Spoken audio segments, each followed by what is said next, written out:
Hi friends, welcome to வரா kitchen and blocks. இன்றைக்கி evening snacks ஒரு மரவள்ளி கிழங்கு வச்சு ஒரு அருமையான ஸ்நாக்ஸ் ஒன்று செய்யலாம். எப்படின்னு பார்க்கலாம் வாங்க.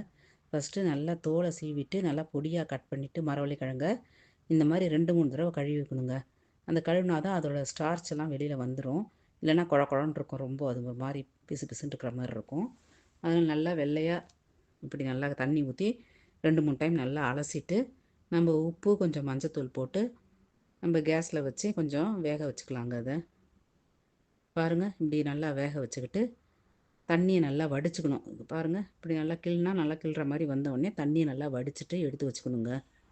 இதுக்கு நம்ம நல்லா ஒரு மசால் ஒன்று அரைக்கணுங்க. அதுதான் இந்த டிஷ்ஷுக்கே ஒரு டேஸ்ட்டு. தேங்காய், சின்ன வெங்காயம், பச்சை மிளகா, ஜீரகம், பூண்டு, கருவேப்பிலை, கொஞ்சம் வரமிளகாத்தூள் எல்லாத்தையும் போட்டு கொஞ்சம் நெருன்னு லேசாக தண்ணி தெளித்து அரைச்சி அந்த நம்ம வடிகட்டி வச்சுருக்கோம்ல மரவள்ளி கிழங்கு, அது மேலே இதையும் போட்டு கேஸை சிம்மில் வச்சு கொஞ்சம் மூடி போட்டு ஒரு 5 நிமிஷம் வேக விட்டு அந்த ஸ்மெல்லு நல்லா அப்படியே திறந்தீங்கன்னா அருமையான ஸ்மெல்லாக வருங்க.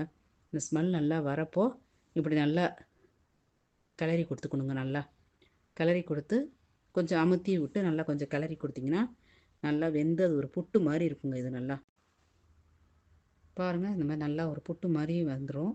வந்ததுக்கப்புறம் அது மேலே கருவேப்பிலை, கொத்தமல்லி போட்டு நம்ம வேணும்னா உப்பு வேணுன்னா உப்பு கொஞ்சம் போட்டுக்கலாம். இல்லைனாலும் போதுன்னா அதோட கருவேப்பிலை, கொத்தமல்லியை போட்டு நல்லா இதை இறக்கி வச்சுட்டு நல்லா சுண்ட காய்ச்சின பசும்பாலில் ஒரு அருமையான ஒரு காஃபி போட்டு நம்ம இந்த ஸ்நாக்ஸையும் வச்சு இந்த குளிர்காலத்தில் சாப்பிட்டீங்கன்னா அருமையான சூப்பரான மாலை நேரத்து டிஷ்ஷுங்க.